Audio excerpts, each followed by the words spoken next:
fierce conditions, the second of the MCE Insurance British Superbike Championship races of the weekend here at Cadwell Park. Shaky Byrne heads off to the front ahead of Tommy Bridewell and Peter Hickman in absolutely atrocious weather.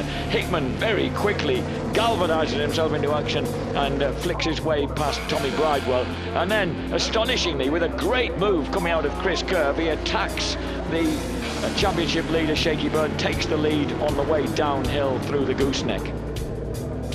And from that point on, Hickman is actually going to govern this race, the most unlikely race winner we've probably experienced.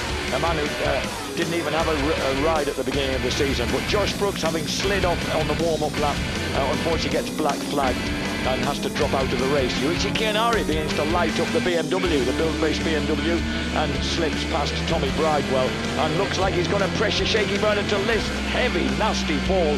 Several people have got caught out, exiting the hairpin in the wet. And look at Peter Hickman, doubles, both wheels sliding as he powers out of Chris Kerr. Meanwhile, Gary Mason, 35-year-old returnee with the Qingdao WK Racing Kawasaki team, he forces his way through past Glenn Richards, then past Josh Waters, leaves the two Australians behind and finishes a resounding fourth. At the front, Shaky Byrne still keeps up the pursuit, while Ben Wilson, number 15, gets trodden on by number 10, John Kirkham, and by Chris Walker.